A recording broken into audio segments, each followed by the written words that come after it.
Hi everyone, welcome to my YouTube channel. మనం precautions చేస్తున్నాము లాలిత ప్రకారం. నేను ఇప్పటిదాకా గురువు కవర్ చేశాను అండ్ శుక్రుడు కవర్ చేశాను. ఇప్పుడు కుజుడిని కవర్ చేస్తున్నాను అనమాట. ఓకే, నేను శని కూడా కవర్ చేసినట్టున్నాను. ఇప్పుడు మనం బుధుడిని కవర్ చేస్తున్నాం ఈరోజు, మెర్క్యూరీ. ఓకే, ఈ ప్రికాషన్స్ అన్నీ మీరు రెమెడీస్ పాటించేటప్పుడు మీరు ఈ కండిషన్స్ని దృష్టిలో పెట్టుకోవాలి. అంటే మీరు కనుక ఈ కండిషన్స్ని దృష్టిలో పెట్టుకోకపోతే మీరు పాటించే రెమెడీస్ ఫలితం ఇవ్వకపోవచ్చు అనమాట. అలాంటప్పుడు ఇవి జాగ్రత్త తీసుకోవటం మంచిది అనమాట. ఓకే, అండ్ ఇప్పుడు బుధుడు వచ్చేసరికి ఇంటలెక్చువల్కి కారణం, ఆలోచనలుకి, అండ్ ఏదైనా మైక్రో లెవెల్లో అనలైజ్ చేయాలంటే దానికి బుధుడు కారణం అనమాట. ఇలాంటి విషయాల్లో బుధుడు కారణం. హీఈస్ ఏ ప్రిన్స్, యువరాజ్ అనమాట. ఈరోజు బుధుడు మనం ఏ ఇంట్లో ఉన్నప్పుడు ఏ జాగ్రత్తలు తీసుకోవాలని చూద్దాం. ఓకే, ఇప్పుడు ఫస్ట్ బుధుడు కనుక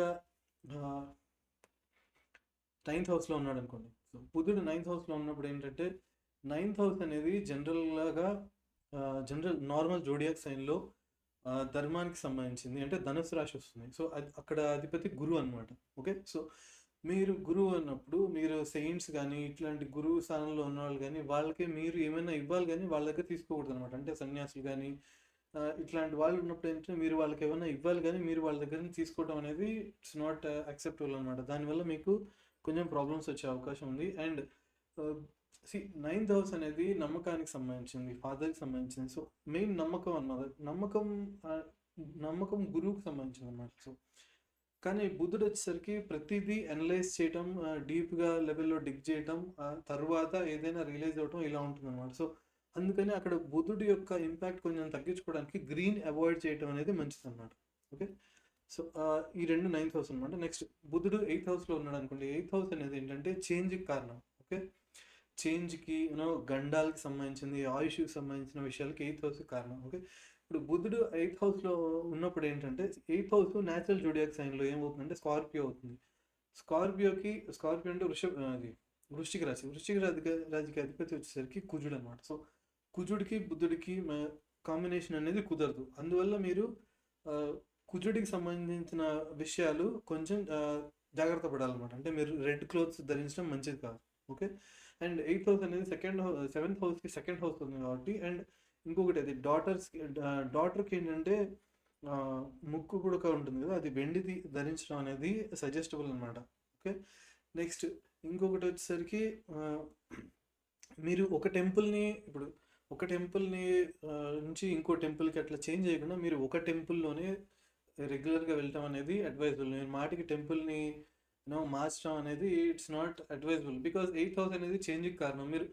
మీరు చేంజ్ చేసినప్పుడు ప్రతిసారి బుధుడి యొక్క ఇంపాక్ట్ ఉంటుంది. అంటే మళ్ళీ ప్రతిదాన్ని శోధించడం ఇలాంటివి ఉంటుంది. నమ్మకం ఉన్న చోట మీరు ఇది నిజమా కాదా అని చెప్పి మీరు అనాలిసిస్ చేయడం అనేది కరెక్ట్ కాదు. మీరు చేంజ్ చేసినప్పుడల్లా బుధుడి ఇంపాక్ట్ పడుతుంది. కాబట్టి మీరు టెంపుల్ అనేది ఒక టెంపుల్కి వెళ్ళడం బెటర్ అనమాట. మాటికి మార్చడం అనేది నాట్ అడ్వైజబుల్. ఓకే, నెక్స్ట్ ఇప్పుడు బుధుడు 7th హౌస్లో ఉన్నాడు అనుకోండి. ఇప్పుడు కేతు 1st హౌస్లో కానీ 8th హౌస్లో కానీ ఉంటే మీరు సిస్టర్ ఇన్ లా హోమ్లో ఉండటం, సిస్టర్ ఇన్ లా మీ ఇంట్లో ఉండడం అనేది ఇట్స్ నాట్ అడ్వైజబుల్. మీరు సిచ్యువేషన్స్ని బట్టి పోవాలి. నాట్ అడ్వైజబుల్ అని చెప్పాం కదా అని చెప్పి ఉన్న పలంగా గెంటేయడం ఇదంతా కాదు. మీరు సిచ్యువేషన్స్ని బట్టి పోవాలి. But most of the cases if possible it is better to avoid అనమాట. ఓకే, నెక్స్ట్ బుధుడు 6th హౌస్లో ఉన్నాడు. 6th హౌస్ వచ్చేసరికి ఏంటంటే న్యాచురల్ టుడే 6th హౌస్ వచ్చేసరికి కన్యా రాశి అవుతుంది. ఓకే, 6th హౌస్ కన్యా రాశి అవుతుంది. అండ్ 6th హౌస్లో బుధుడు ఉచ్చస్థితి పొందుతాడు అనమాట. ఓకే, అందువల్ల నార్త్ డైరెక్షన్ నుంచి మీ డాటర్కి కానీ లేదా సిస్టర్కి కానీ మ్యారేజ్ చూడడం అనేది నాట్ అడ్వైజబుల్. ఓకే, అక్కడ మళ్ళీ అది బుధుడి వల్ల కొంచెం ప్రాబ్లమ్స్ క్రియేట్ చేస్తుంది, అందుకని అనమాట. నెక్స్ట్ బుధుడు 4th హౌస్లో ఉన్నాడు అనుకోండి. ప్యారెట్ని ఇంట్లో ప్యారెట్ ఉంచడం అనేది నాట్ అడ్వైజబుల్. బుధుడు ఈ ప్యారెట్స్ వీటన్నిటికీ అంటే ఇప్పుడు మీరు అంటే పక్షి, పావురాలు ఇలాంటివన్నీ బుధుడి కవరేజ్లోకి వస్తాయి, బుధగ్రహం కవరేజ్లో వస్తుంది. దాంట్లో ప్యారెట్ కూడా ఒకటి. 4th హౌస్లో ఇట్లా ప్యారెట్ ఇలాంటివి ఇంట్లో ఉన్నాయనుకోండి. ఫోర్త్ హౌస్ అనేది హోము. అక్కడ అనుమానాలు కానీ, ఆలోచనలు కానీ, డిఫరెంట్ మాటి మాటికి ఆలోచనలు మార్చడం ఇలాంటివన్నీ మంచిది కాదు. అండ్ మీరు ఫోర్త్ హౌస్‌లో ప్యారెట్ మీరు ఫోర్త్ హౌస్‌లో బుధుడు ఉన్నప్పుడు ప్యారెట్‌ని కూడా ఉంచాల్సి న్యాచురల్ జోడియాక్ స్థానంలో ఫోర్త్ హౌస్ అనేదేంటి చంద్రుడికి సంబంధించిన స్థానం. అంటే ఇది కర్కాటక రాశి. సో, మీరు ప్యారెట్‌ని ఇలా ఉంచడం వల్ల ఆ ప్యారెట్ ఉండటం వల్ల మీకు బుధుడు ఇంపాక్ట్ అనేది ఫ్లక్చువేట్ అవుతూ ఉంటుంది. ఒక రకంగా ఉండదనమాట ఆలోచన.